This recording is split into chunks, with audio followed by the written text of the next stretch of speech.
So welcome everyone to today's webinar on boosting the performance of MSC Nastran with the optimal hardware and the method choices. My name is Srinivas Reddy and I'm Product Marketing Manager at MSC Software. So let me take a minute to introduce our speakers today. We do have two presenters, Dr. Travis Austin. Travis is Senior HPC Manager at MSC Software, and he leads a team of developers and engineers aiming to accelerate MSC Nastran on today's high-performance computing architectures. He has over 15 years of experience developing a wide variety of applications for systems ranging from a few processors on current desktops to thousands of processors on large supercomputers. And our second speaker is Dr. Martin Feyerabend. Martin is a technologist on Dell's HPC team focused on the manufacturing segment. And Martin has over 30 years of experience with HPC and served in various roles in academics, DOE, and also at multiple HPC hardware companies. And he has been with Dell since 2015. So it's my pleasure to introduce both of our presenters with extensive experience in HPC. So let us at this time go on to Travis first. So I want to briefly go over the contents of today's presentation. It's going to be, as you can see, a joint presentation between myself and Martin. I want to first describe general performance of implicit structural analysis codes, describing the dependencies of an implicit structural analysis code like MSC Nastran. Then I want to talk about optimizing MSC Nastran with some of the new methods we've added over the past few releases. In particular, I want to look at the Pardiso Solver that was added in 2014.0. It was expanded in 2016.0 for SAW 101 and SAW 108. I want to show the performance gains that can be achieved with that solver. And I also want to talk about something a little different. I don't typically talk about output options in an HPC presentation, but as you'll see, the output option can affect performance, so it's an important thing to look at. And it's a new thing that's been added to MSC Nastran as of 2016.0, so I want to make it a point of emphasis. Then we'll talk about optimizing MSC Nastran with optimal hardware and parallel options. Martin will give a very thorough presentation on a variety of different runs on different types of hardware that will be very informative to users of MSC Nastran as well as IT heads at the various different companies. And then we'll end with some questions and answers. So now I want to go into performance of implicit structural analysis codes and describe some of the changes we made to Nastran to get better performance. This is a figure that I found from nextplatform.com. This describes how a computer-aided engineering, whether it's structures, crash, or fluids, how its performance is affected by various different hardware features, whether it's flops per core, the number of cores, the memory capacity, bandwidth, or I/O performance. Crash, which is a very explicit code like SAW 700 or LS-DYNA.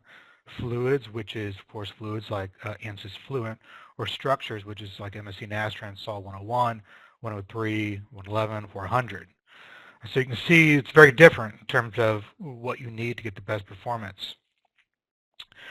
So knowing that structures, like MSC Nastran, depends on memory capacity, bandwidth, we try to take advantage of that. So what we focus a lot on in MSC Nastran today is more in-memory computing, due to the growth in memory amounts.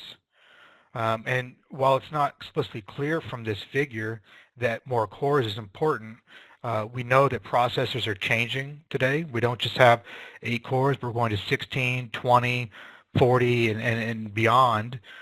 So we have to focus on greater shared memory parallel performance, and that's why we've added new solvers like Pardiso, and that's why we've done other work as well for SMP. So future products will continue to focus on the above two with longer plans to consider multi-node acceleration as time permits. So anyway, I think anyone that wonders why fluids codes and crash codes scale so well across multi-node architectures, take a look at this and look at the Next Platform article on it, and it's a very interesting thing to read. So what have we done in the last several releases to try and support this kind of shared memory paradigm? In 2014.0, we added Pardiso as a new solver for Solve 400. It's an SMP capability. And we also added a new option for FastFR. In 2014.1, we added a new version of the Cassie solver, which is SMP. And in more recent release, 2016.0, we had many projects focused explicitly on SMP, both the Pardiso solver that has better SMP performance, SMP acceleration of element matrix calculation in Solve 400, and a new ACMS that we'll see some results for in Martin's part of the slide, better SMP scalability. In a release that's coming out this quarter, we again have focused on SMP with external superelements for ACMS, and we're also looking at DMP for fluid solve in Solve 103. And I want to point out one other thing in this release that's coming out this quarter is the HPC team that I'm in charge of here. We've been focusing lately, the last several months, on writing a manual that will help users get the best performance out of 101, 103, 108, 111, and 400 if time permits, and then we'll expand on that in the future. So very excited about that, and I think that'll be very useful for users. So now I want to go to some of the actual work that we've done and some performance gains that you see with Pardiso for 101, and also look at how HDF5 impacts performance and when you should use it and maybe when you should not. And so the Pardiso option is obtained from us with the Intel Math Kernel Library. Prior to MSC Nastran 2014.0, we only relied on dense linear algebra in the Intel MKL library. So that's the DGEM. That's the dense matrix multiply. So that's what we've always done in the past, taking from the MKL library of Intel. And every time Intel spends time optimizing their libraries for AVX or AVX2, we get the benefit of that. But starting in MSC Nastran 2014.0, we added support for the Pardiso solver from the same Intel MKL library for Solve 400. That has much better scalability, as we will see later on, and gives better performance. And in 2016.0, we extended the support of that to 101, 107, 108, and 111. And in the release that's coming out this quarter, we've improved the robustness of it and handled some other cases that were troubling users in previous releases. So there's been kind of a question of why the Pardiso solver takes more memory than our default solver MSCLDL. I want to describe that here to give users kind of an understanding of that. MSC Nastran, the default solver that you obtain when you do 101, 103, 400, or 108, it's a frontal solver. And what that means is it only needs one front in memory at a time to obtain performance. So let me describe what this figure here on the right is. If I imagine that the rectangle on the right is a plate, and whenever we do a frontal solver, we use the nested dissection algorithm to break that up into smaller pieces, and then we get a binary tree that you see here with the root node at the top. So the algorithm used for doing the matrix factorization is based on this frontal method and based on a binary tree. And so what you basically do is you generate these fronts in the binary tree, and you handle the fronts one at a time. So you start at the first front, then you go to the second front, then you go to the third front, then you go to the fourth front, and that's how you do the factorization, and that's how you do the FBS. And for 101, 108, 400, and for 103, that order is impacted in terms of the overall performance. So how is Pardiso different than this? Pardiso is a multi-frontal solver. A multi-frontal solver is an improvement of the frontal solver that uses several independent fronts at the same time. So same picture, we have on the right what could be considered a plate, and the nested dissection algorithm generates a binary tree that's used in the matrix factorization process. In the multi-frontal algorithm, we don't work on one front at a time, we work on multiple fronts. And here I have two fronts. In reality, we could have many fronts. The more fronts we have, the better parallelization we get. Of course, we can't just arbitrarily pick a large number of fronts. They have to be independent in order to get the parallelization. So we go from the first two fronts to the second two fronts and to the third two fronts. And this is the multi-frontal algorithm. You can imagine that the binary tree can be much, much larger. You can have many fronts going at the same time. But that's how it gets the parallelization. And that's why it gets better performance, and that's also why it consumes more memory. So here is an example from the aerospace industry. It is a model with multiple loads. You can see on the upper left here, we have approximately 700,000 degrees of freedom. It's mainly 2D shell elements, and it has over 1,000 loads. We ran this on our HPC machine, which has the machine specifications here at the lower left. And what you see here are times for SMP equals 1 up to SMP equals 8, comparing the default solver, MSCLDL, to Pardiso, PRD-LDL. And I'm calling it PRD-LDL because that's how you actually define it with the sparse solver command option. And so one of the things you see here is that MSCLDL scales from SMP 1 to 2, and then at 4 it starts to lose scalability. Past that, there isn't as much. The scaling is much greater for Pardiso, and by SMP equals 8, we get a pretty significant improvement in performance by using the Pardiso solver.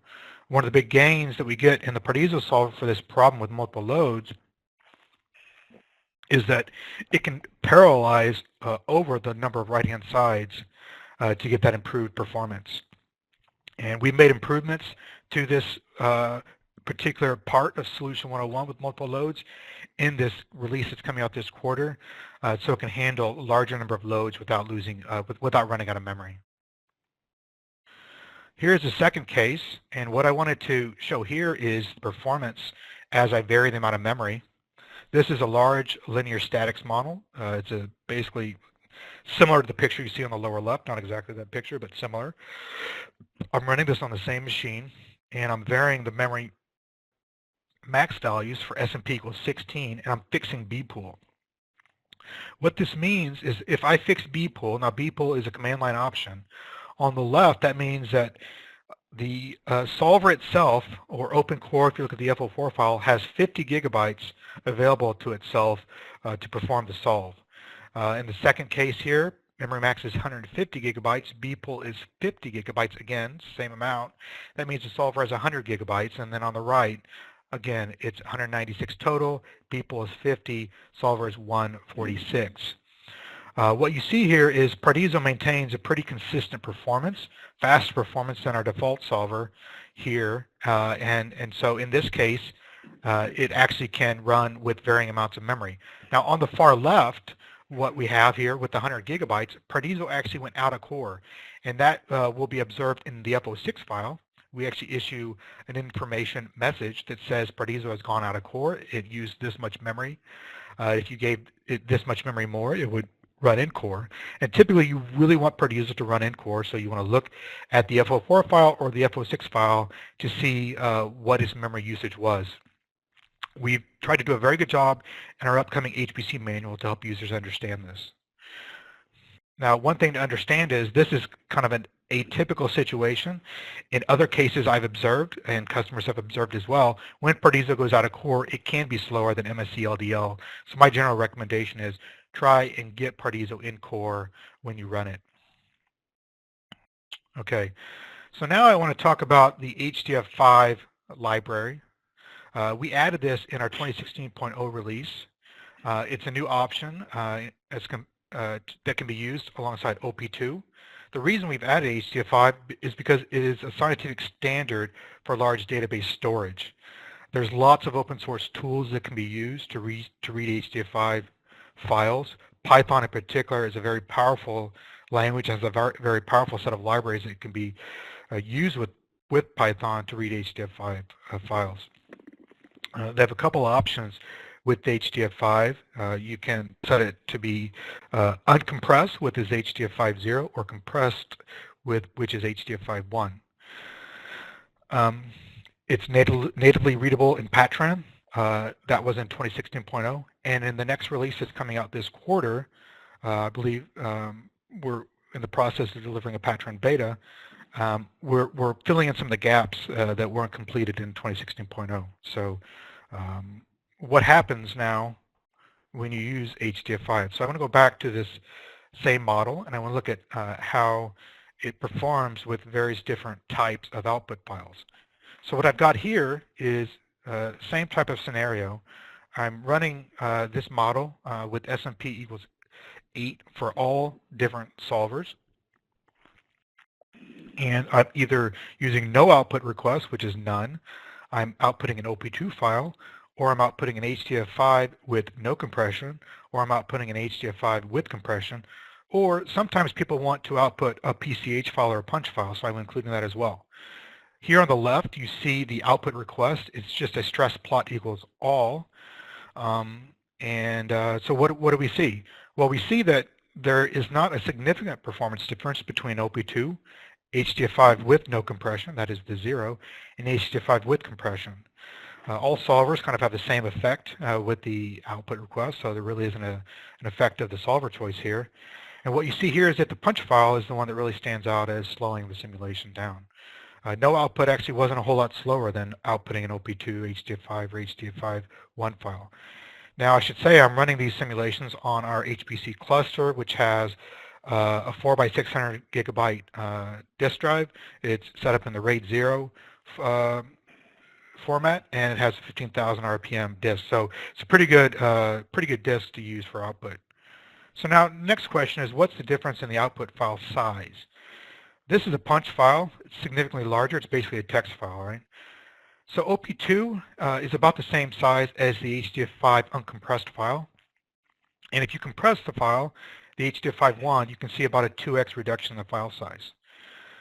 This is a case for Sol 101. Now stress might be very localized, so there might be a lot of zeros in the stress output. And that's why we get that additional compression when we go to the HDF5-1.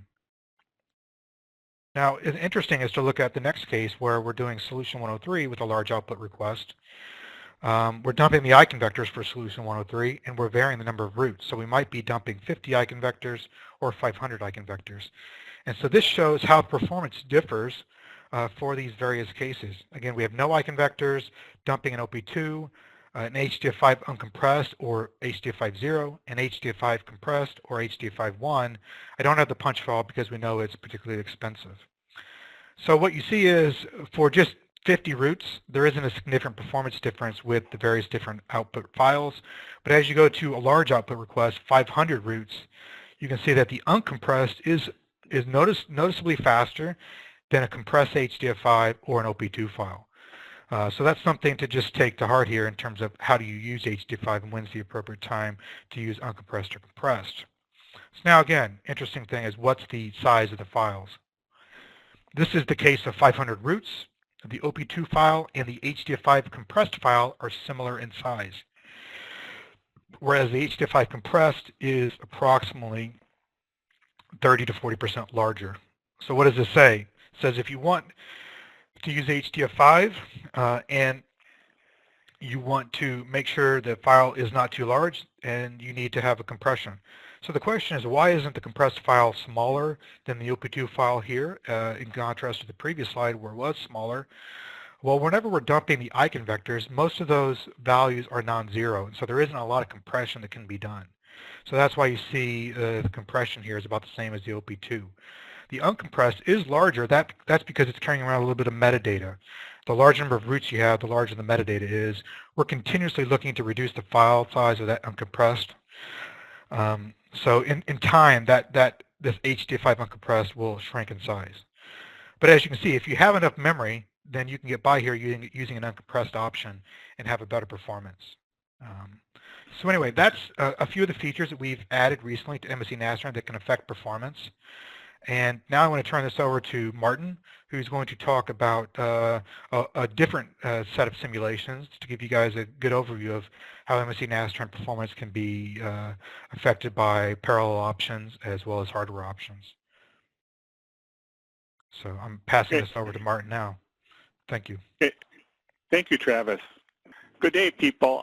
So I'm Martin Fares, and I come from Dell, and we'll diverge a little bit off of MSC Nastran for a second, talk a little bit just about HPC, Dell's approach to HPC, particularly for the manufacturing segment. As a setup for this, here is the slide that various information we got, and from the CTO of for President Obama. Basically, the idea here is if you look at within the United States, there's about 300,000 manufacturing companies and that are in the SMB space. And if you look at that, 94% of them have not adopted high-performance digital manufacturing yet. So a lot of these people are doing CAE, but for the most part, by and large, they're doing them on workstations. And there's a lot of reasons and a lot of barriers of entry. A lot has to do with a lot of the customers don't feel that they're qualified to substantiate an HPC system for their CAE workload. So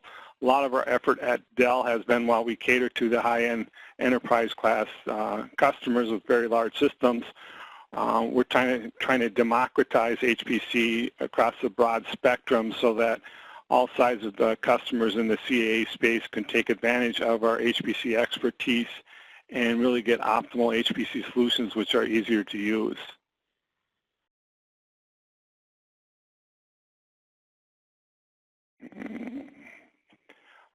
So briefly, what does an HPC system look like? This is kind of a cartoon schematic of it, and in general there are compute nodes where all the work is done. Typically for a cluster there's a master node which handles all the administration of the node. Most clusters will have multiple networks. They would have a management network. They would handle IP traffic. Often this is data traffic or login type, moving files around, plus a high-speed network. A high-speed network tends to be used for message passing for highly parallel software. Primarily, if you remember from Travis's spider graph earlier about CAE applications and their various domains of hierarchy for what they require in terms of hardware resources. Stuff like Crash and CFD tends to run across multiple nodes where a high-speed network, something like InfiniBand or Intel's OPA OmniPath network are used for those type. We'll talk a little bit about this with stuff like Solution 108 here, where MSC has done a good job there being able to distribute the problem across multiple nodes. Within Dell, we basically source our HPC clusters out of really two types of servers that we have. We have what we call HPC-enabled servers. So these are just run-of-the-mill enterprise servers that Dell produces that are suitable for an HPC type workload. Additionally, Dell has taken some select products, such as the ones listed above, where the products were designed from the get-go to be better suitable for HPC. So often this has to do with density cooling or some type of integration in terms of storage, memory, and or network. So for the last year, what we've been trying to do is simplify building up HPC systems for CAE, and looking at the historical way HPC has been done. It's been done what one would call a snowflake approach, where every customer was unique and every customer solution would be unique. One of the problems with that would be that a lot of customers end up solving the same problem that other customers have. If there's no commonality in what customers are using in terms of HPC resources, there's no cooperative learning, and the best practices kind of remain isolated. So we tried to set out and build up a HPC system that would use replicative building blocks, so that the building blocks that different companies would use would be basically the same building block. They would be validated building blocks that we've used within our engineering lab and tested with ISV applications to make sure that these building blocks really are suitable for the various types of workloads. So we're trying to take 20 million different solutions and boil it down to, but this approach is a little bit different than just coming up with a small, medium, and large HPC system, because the assumption here is that different companies would have different types of workloads, and what they would do is they would source their system based on the types of building blocks that correspond to their workloads. So in particular, if we look at the bottom, the most important workload compute blocks that we have would be one for explicit solver applications, one for implicit solver applications. Additionally, we'd have a video desktop type building block for visualization, and then management building block for maintaining the cluster. All this was put together into the HPC system for manufacture, which allows our customers and sales teams quickly build up a suitable system with software called System Builder that looks at the customer's requirements and then can create an HPC system for them based on what their workload looks like.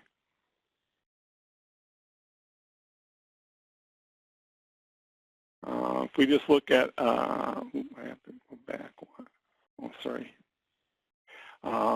Primarily for structural mechanics applications like MSC Nastran, we have an implicit solver building block. So this is what we came up with that we thought would handle most structural mechanics codes.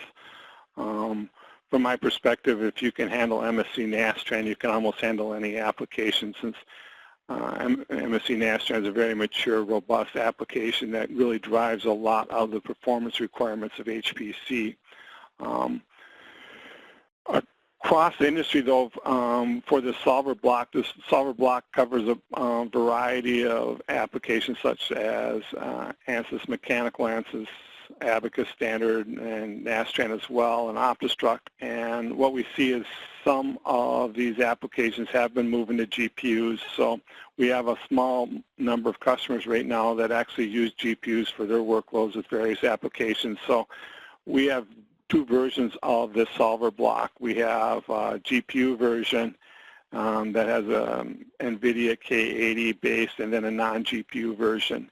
And they're not identical, because what we've seen is customers that use GPUs tend to use them differently than customers that don't use GPUs. So the customers that use GPUs tend to have modest-sized problems that, for the most part, are solid elements. And we see that the non-GPU customers tend to use bigger models that tend to have more shell elements in them. So as an example, you would see that we've put more memory into the non-GPU building block, because we believe that they would be typically used for larger class problems. Likewise, in terms of the processor, for the non-GPU, we use the Intel E5 2667V4 processor, which is the latest Broadwell processor, which is an 8-core that has a base clock frequency of 3.2 gigahertz. So what we see is that without the GPU, having extremely fast Intel processor is actually critical for workloads like MSC Nastran. If one is going to assume that one's going to use a GPU for most of the solver acceleration work, then it doesn't make sense to put a lot of money into the Intel processor, which primarily handles non-high computationally intensive workloads. So we used more modestly priced Intel processor, the 2650, or sorry, the 2680, which is more cost-effective, also uses a little less energy, given that the GPU systems tend to run hotter in some data centers. Going with a more modest processor in terms of using slightly less energy helps make that more suitable for more environments. As with both systems here, you see, though, we do use 8 SAS disk drives, the 15K RPM drives. When we came out with the system, we really had a choice between going with the SAS drives or with SSD, basically the 6 gigabit SATA SSDs. And we chose to go with the SAS disk primarily because to get at the write-intensive SSDs, the price point was just too high. A lot of people understand that there's a lot of SSDs out there. What they don't necessarily understand is that there's an endurance number on SSDs, which is basically the finite number of write cycles you get on the use of the SSD. And if you want to store pictures or spreadsheets, you don't do that many writes on your blocks. But if you're doing Scratch I/O with Nastran day in, day out, you'll find that you really would need a mixed use or write-intensive SSDs. And what we've seen is that the price has really started to drop in the last 6 months, but over the life of this design, we decided to stick with the SAS because at the end of the day, we thought it was more important to have enough storage to handle all your problems than not having enough storage and potentially running some problems slightly faster.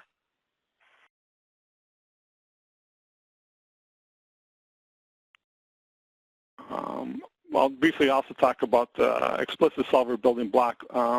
We typically don't see this used for something like Nastran. It would be used for stuff like Dyna and Dytran and the CFD codes like Fluent and Star CCM Plus or OpenFOAM as an example. But I actually do show some benchmarks with this. The general assumption is that most of our customers who build up an HPC system for CAE would build systems with both types of solver blocks. And it could be the situation that perhaps on a weekend, the explicit solver block portion of the cluster may be available for people who want to run structural mechanics type simulations on it. So many of our customers are interested on how these dedicated building blocks would work with atypical workloads, so I'll include those as well. What we see fundamentally difference about the explicit solver building blocks versus the implicit solver building blocks is they tend to have a lot less memory here. This only has 128 gigabytes of memory because these codes don't tend to be as memory intensive.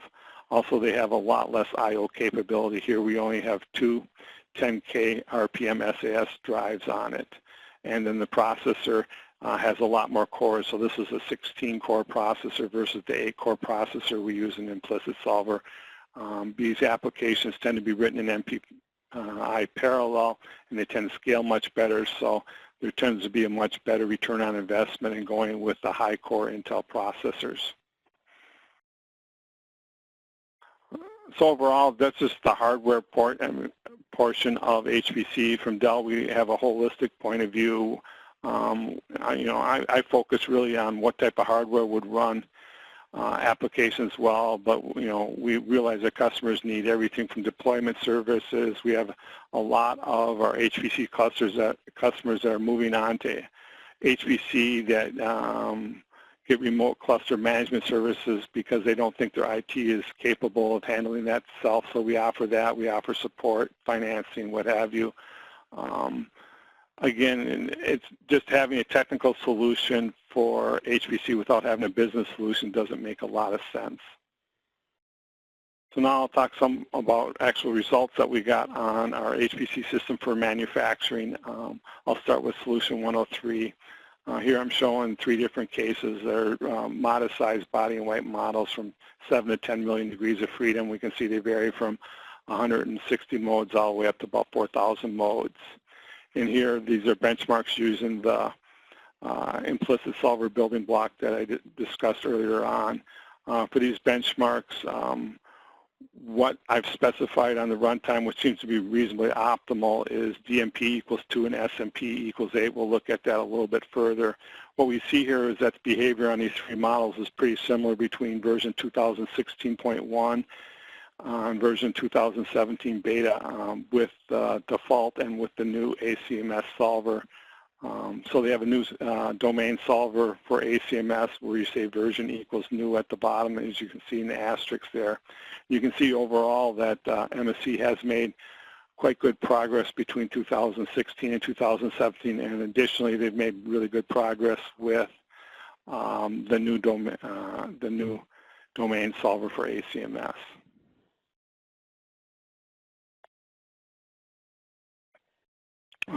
If we look at solution 108, a little bit different than solution 103, here what we see is I have 3 different models here. I have 2 body and whites, and then I have a relatively small engine crank.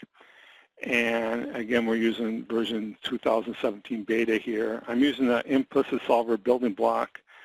That is the GPU version, but I'm not using the GPU here on these cases. And you say, why is that? It could be the case that customers may want to buy an implicit solver building block with GPUs because they may use codes such as Abacus for their workloads. Abacus might work really well with GPUs, but the Nastran workloads might not. So we actually try to test our building blocks both with and without the GPU to handle more variety of customer situations. The chart is a little bit busy. What we see here is that there's 2 types of parallel scalability that you can implement with MSC Nastran. It's technically a hybrid parallel code, so it has DMP parallel options and SMP parallel options. One historically would think that one would use DMP to go across nodes, but because of some software limitations, the SMPs can only scale so well in parallel on a single node, so it's possible to put multiple DMP domains on a node and get overall better performance. So what we see here is that the light blue lines correspond to having one DMP domain on the node. The purple lines having 2 DMP domains, and then the red lines are having 4 DMP domains, and then the little red numbers underneath are how many SMPs for each one of those domains. So here I'm running up to 16 cores on a single node by varying how many DMPs are from 1 to 4. So if you do the math, obviously if you have 4 DMP domains, the best you can do with SMP is 4. Overall, what I'm trying to show here is that I'm not particularly interested in one particular model, because most of our customers run a variety of models, and their models are going to be different than my test model. So I'm trying to really look at trends here and see what trends make the most sense. What my claim is, if you look at these charts, you can see that DMP parallelism tends to be pretty substantial, and the SMP parallelism really falls off pretty quickly after you get above really 4-way. Going from 4-way up to 8, there's just a modest improvement. From 8 to 16, there's not that great of an improvement at all. But the DMP, you can see generally substantial gains from 1 to 2 and from 2 to 4, particularly if you look at the solid model.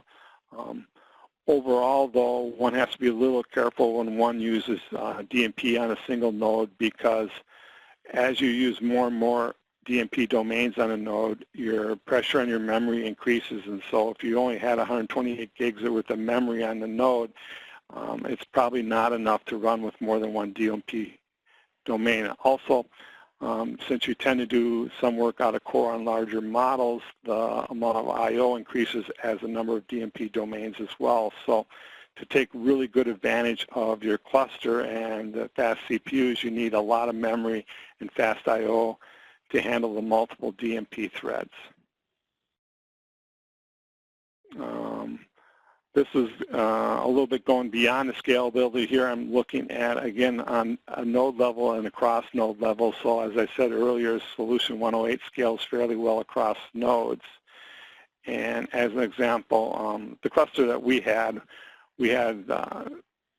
11 nodes in our cluster. We had 8 explicit building block nodes. We had 2 implicit building blocks, and we only had 1 GPU building block. If we look at the single node, we can see that the explicit building block, the performance is basically twice as slow as the implicit building block.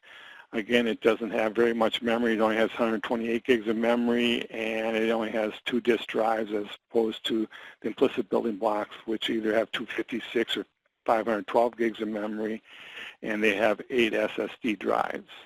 What we can see is for the, again, the 2 building blocks, the GPU-based and the non-GPU-based implicit building block offer more or less comparable performance on these class of problems. So the actual processor you pick, it doesn't really matter all that much whether it's a 12-core processor, a 10-core processor, an 8-core processor.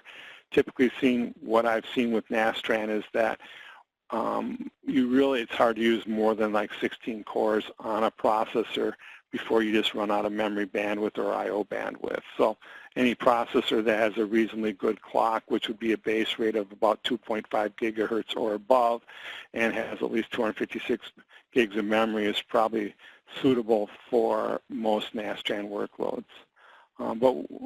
Going back to the slide a little bit, again, if we look at these explicit building blocks, so these are like Dyna or Fluent nodes, we see that the software is actually capable of speeding up when you run across multiple nodes, so that by the time you get to 4 nodes, you're actually having comparable performance to that of a single Nastran design implicit building block. So here's a situation again where an end user may have access to a large Dyna cluster that's idle, and they actually could carry out a fair amount of Nastran workloads with this.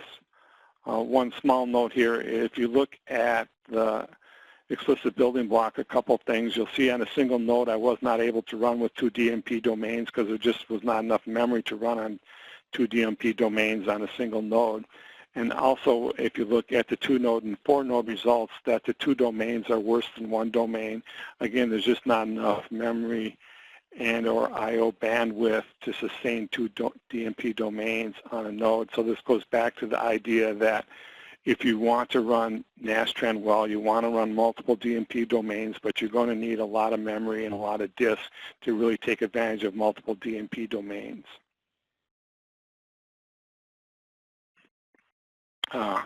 Travis talked a little bit about the Pardiso Solver. He showed some solution 101s with it. I'm showing some solution 108, and here I'm looking at, again, a modest shell element model. And here we see with DMP equals 1 from 1 to 16 threads, and DMP equals 2 from 1 to 8 threads. Again, we see that you know, the DMP scales really quite well. We see pretty good performance with the Pardiso. It does scale better at higher number of thread counts than the LDL solver, but my results, I think, are a little bit different than Travis's in that you can see that the standard solver actually is a little bit more efficient at lower number of threads. I suppose if you go back and look at the frontal algorithm and the multi-frontal algorithm, there's some type of break-even point where you really need to get to a lot of fronts before it is more efficient than just a single front solver. Here's a slide using GPUs with Solution 108. We have a lot of customers asking us about GPUs. Again, the slide's a little busy. I have then you know, 2 body and white models and a crank model, which is all solids, and you can see there the number of frequencies I'm computing and the size of the models. Again, in the slide, the blue lines represent the non-GPU results, and the purple lines represent the GPU results, where the SMP threads vary from 1 to 4. We can see that when you run with 1 thread that the GPU results are substantially faster than the non-GPU results. But what happens is that the shared memory speed up is quite adequate with the non-GPU version, so that by the time you get to 4 SMP threads without the GPU, you're doing better than what you can do with the GPU version. And adding SMP threads doesn't really add anything to the GPU version because the computational work's being done in the GPU, not in the Intel processor. So overall, this is just one model. I think in general, in talking with Travis and talking with other customers, some customers, if they have a certain class problem, GPUs work really well for them. But from a broad perspective, it seems to be rather spotty what works well with GPUs and what doesn't work well with GPUs. So I think there's more work to come on this right now. But again, we offer a GPU option, but we think that the majority of our customers would choose a non-GPU based implicit solver building block. Moving on to solution 111, here we have a few more cases, a couple solids there, crank and an engine, and we vary from 3 million degrees of freedom all the way up to 50 millions, and as you can see, the number of modes can actually get quite large. So these are from small to very large problems. Again, what we see here is we're using an implicit solver building block for these benchmarks with the DMP equals 2, SMP equals 8, which seems to be more or less a standard reasonable way of running solution 111 with Nastran. And here again, I'm comparing version 2016.1 with the standard ACMS algorithm and version 2017 with the standard and 2017 with the new algorithm. And apart from the crank model, which we're looking at right now, which is a little atypical, we can see the rest of the models show pretty normal behavior where, again, we get about a 10 to 15% speed up moving from 2016.1 to 2017 and an additional 10 to 15% when we go to the new solver. A couple things here you might want to notice that in the body and white 21 model, there's no blue line because that solver did not work with that model. One of the things that I found was that version 2017 seems to be able to run a lot more of my test cases than I had problems with the 2016, and the new ACMS algorithm also seems more robust, and I had a lot fewer problems with that than I did with 2016. So overall, I think that, you know, besides the fact that the code is getting significantly faster, which is always good, it seems to be getting more robust as well. And one last busy slide here. This shows scalability. I tried to run solutions 103s and solution 111s across multiple nodes. I basically saw very little benefit at all running across multiple nodes like I did for solution 108, so I didn't bother to show those slides. But here, what I'm trying to show is, well, basically a lot of numbers, and so the individual numbers I don't think matter. What I'm trying to demonstrate here are the trends. And the trends is looking at a variety of models running with DMP equals 1 on a node, DMP equals 2, DMP equals 4, then varying the number of threads depending on how, getting up to a total of 16 cores. And you can see, ski jump behavior, which I guess is relatively good. And we can see that when we go DMP equals 2, it's, marginally, 1.5 times faster than DMP equals 1, and same with DMP equals 4. So overall, it does look like DMP equals 2 and DMP equals 4 really do work substantially better than DMP equals 1. And again, the sweet spot seems to be somewhere around DMP equals 2, SMP equals 8.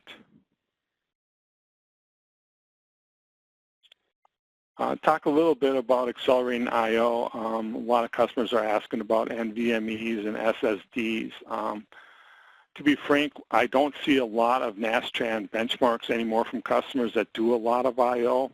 I'll talk a little bit about that. For the most part, what has happened is over the last 15 years is the amount of memory you can get in a server has increased substantially, but the processing power of the servers has not increased as fast, and the type of linear algebra done in the solvers for Nastran, the DGEMs and the MKLs tend to be order 3 BLAs, which means when you double the size of the problem, you increase the number of computations by 8.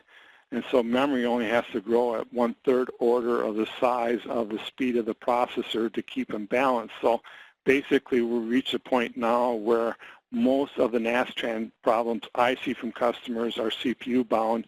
They're not really I/O bound. That being said, we do get customers that come in with big I/O bound problems. So I just kind of took this case here. I just took solution 103 model that I had from MSC, and I turned off ACMS. And by doing that, if you look at the bottom of the FO4 file, that tells you a lot about what the I/O requirements are for an Nastran job. As you can see here, between the Scratch and the Scratch 300 file, I need about 1.3 gigabytes worth of space to hold those files. So that's too much to hold in core, even on our large systems with 512. And overall, I'm doing of the order 12 terabytes worth of I/O. So even though I'm doing 12 terabytes worth of I/O, by going with 2 NVMEs, which are capable of doing 5 gigabytes a second worth of I/O, versus about 1.5 gigabyte a second for the 8 SAS drives, I really only dropped my runtime by about 10 to 15%. So it's not really a game changer. And if we go here, we can look at this job and we can understand a little bit why this is the case. So on the top graph here, we just look at the memory through running this job that we saw before, the job that took 1,300 seconds, which I think is around 20 to 24 hours.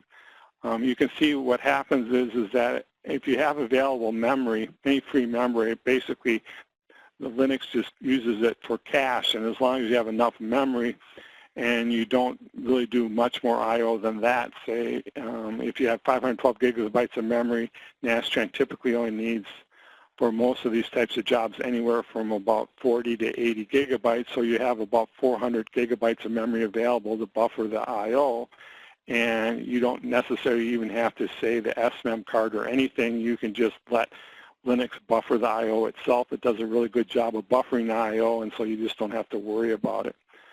Even if you do I/O on this problem here, you can see that the I/O rate in the middle of the chart, it's not doing I/O throughout the entire simulation. It only does it for short periods of time intermittently. So if you try to speed up the I/O going with NVMEs or SSDs, you're only speeding it up in small sections of it. That's why the overall effect is not that great. Then the last thing has to do with what I would call the I/O donor hole. So we reached a state now where most of the problems I see fit into memory, and the ones that I don't see that fit into memory are so large that the cost of something like NVMe memory would be so great that it probably would not be all that cost effective. An example is the typical large problems I see now require somewhere from 3 to 5 terabytes of scratch space. And 3 to 5 terabytes can be really expensive if you want to have a write-intensive solid-state device. So right now, the SSDs seem to be optimized for the donut hole or modest-sized problems that don't quite fit in the memory but are small enough that you wouldn't break the bank using some type of solid-state storage device. One last slide here, just showing Intel gave me 4 NVMe P3700s a while back. Each of these is capable of 2.5 gigabytes a second, so the system had 10 gigabytes a second worth of I/O bandwidth, which is a lot for a single workstation. I ran some various customer problems on that, and what we can see is that even moving from a system that had 1.5 gigabytes a second to 10 gigabytes a second worth of I/O, that the speed up for the most part is modest. Sometimes it's the same speed. The largest speed up I saw was for an off-the-struct AMLS model. That was a frequency response model. It was a fairly large model, but what made this special was they had a large number of displacements in the output, so that consumed a lot of I/O time. So there are, again, cases, we don't see them on a regular basis, but we see them occasionally where customers are still really trying to pound the I/O. So this is a consideration for customers that want to choose. Different types of customers may do more of these than others, but in general, we're pretty comfortable right now with the 8 600 drives. That gives about 4.5 terabytes of usable space. I suspect in the next year we'll probably move to solid-state drives as well, though. And so I think this would be the end of my slide, so I'm going to turn it over. Oh, one last slide here. If you get a copy of this presentation, Dell, we have an innovation lab where we have CAE engineers like myself. We're looking at systems, we look at BIOS tunings, we look at interconnect type of things. We do studies like this. If you're interested, you can go to the websites listed here and look at some of the performance studies we've done. So thank you, and I'll turn it back to Srinivas now.